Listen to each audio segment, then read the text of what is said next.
En 1995, dans le sud de la France, un petit village isolé devient le théâtre d'événements qui défient toute explication rationnelle. C'est ici, à l'abri des regards, que s'est installée une communauté se faisant appeler les Enfants de la Nouvelle Aurore. Dirigée par un leader charismatique nommé Hélios, cette secte prônait un retour à la nature et la purification de l'âme pour se préparer à un grand éveil cosmique. Mais derrière cette façade de paix et d'harmonie se cachait une réalité bien plus sombre. Je m'appelle Léo et j'ai passé des mois à enquêter sur cette histoire oubliée, à rassembler des témoignages et des documents rares. Ce que j'ai découvert dépasse tout ce que j'aurais pu imaginer. Ce n'est pas seulement une histoire de manipulation mentale, c'est une histoire qui bascule dans le paranormal. Au début, tout semblait idyllique.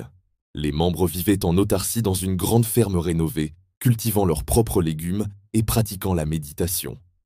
Hélios, un homme d'une quarantaine d'années au regard perçant, était décrit comme un guide spirituel bienveillant. Les premiers adeptes, souvent des personnes en quête de sens, se sentaient accueillis dans une nouvelle famille. Ils coupaient les ponts avec leur vie d'avant, persuadés d'avoir trouvé la vérité. Mais rapidement, l'ambiance a changé. Hélios a commencé à imposer des règles de plus en plus strictes.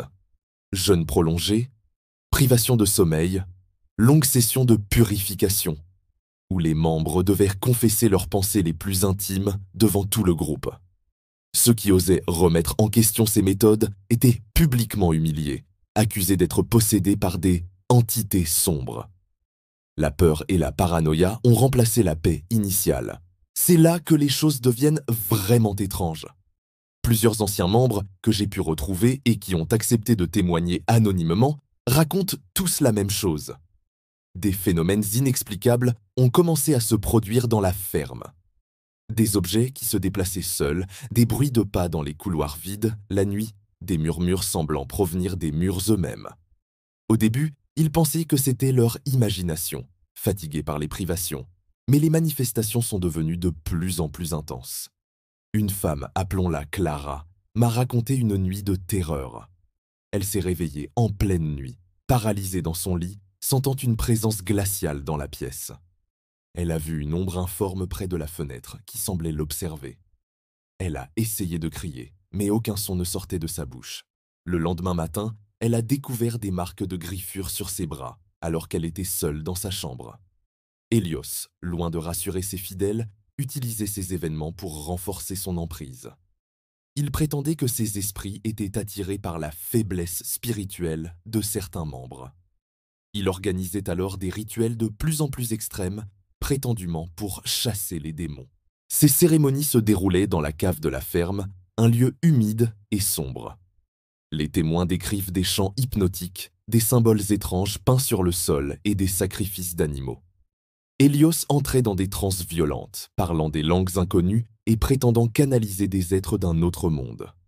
Le point culminant de cette folie a été ce que les membres ont appelé la nuit du voile. Hélios a annoncé que le moment du grand éveil était imminent, mais qu'un dernier sacrifice était nécessaire pour ouvrir le portail. Il a rassemblé tout le groupe dans la cave. Selon un témoignage glaçant, il a affirmé qu'une force ancienne et puissante, qu'il appelait le gardien, exigeait une offrande humaine pour laisser passer leurs âmes vers la dimension supérieure. La panique s'est emparée du groupe. C'est à ce moment-là que certains ont compris qu'ils étaient allés trop loin. Profitant d'un moment de confusion, un petit groupe de membres, dont Clara, a réussi à s'enfuir dans la nuit. Ils ont couru à travers les bois, terrifiés, persuadés d'être poursuivis non seulement par les adeptes restants, mais aussi par quelque chose d'autre, quelque chose qu'ils avaient réveillé dans cette cave. Quand les gendarmes sont arrivés à la ferme quelques jours plus tard, alertés par les familles des disparus et les fuyards, ils ont trouvé le lieu complètement abandonné. Hélios et la vingtaine de membres restants s'étaient volatilisés. Il n'y avait aucune trace de lutte, aucune indication sur leur destination. C'était comme s'ils s'étaient évaporés. L'enquête a révélé l'horreur des pratiques de la secte. Des restes d'animaux sacrifiés, des écrits délirants décrivant des pactes avec des entités démoniaques, et ces fameux symboles peints sur le sol de la cave. Les experts en paranormal qui ont examiné les lieux à l'époque ont parlé d'une charge énergétique extrêmement négative, comme si le lieu était imprégné d'une souffrance et d'une peur immense. Mais le plus troublant reste la disparition d'Hélios et de ses derniers fidèles. Aucune trace, aucun corps n'a jamais été retrouvé. Ont-ils simplement fui pour recommencer ailleurs? Ou faut-il prendre au pied de la lettre les délires d'Hélios? Ont-ils réellement réussi à ouvrir un portail et basculer dans une autre réalité? C'est une question qui reste sans réponse. Les anciens membres qui se sont échappés ont eu beaucoup de mal à se reconstruire. Ils restent hantés par ce qu'ils ont vécu. Certains affirment être encore suivis par des phénomènes étranges, comme si une partie de l'horreur de la ferme les avait accompagnés. Clara m'a confié qu'elle dort toujours la lumière allumée et qu'elle entend parfois des murmures, les mêmes que ceux des murs de la ferme. Cette histoire nous rappelle que la frontière entre la manipulation psychologique et le paranormal est parfois très mince. Les sectes exploitent les failles humaines, la quête de sens, pour entraîner leurs victimes dans une spirale de peur et de dépendance. Mais dans le cas des enfants de la Nouvelle Aurore, il semble qu'ils aient joué avec des forces qu'ils ne maîtrisaient pas, ouvrant une porte sur quelque chose qui n'aurait jamais dû être dérangé. Aujourd'hui, la ferme est en ruine. Personne n'a osé la racheter. Les gens du village évitent même de s'en approcher la nuit, racontant qu'on peut parfois y voir des lumières vacillantes et entendre des chants étranges portés par le vent. Est-ce le fruit de l'imagination collective ou les échos d'un drame qui continue de se jouer hors du temps? Que sont devenus Hélios et ses fidèles? Ont-ils trouvé leur nouvelle aurore ou une fin bien plus tragique? Le mystère reste entier, un chapitre non résolu des chroniques les plus sombres et les plus étranges de France.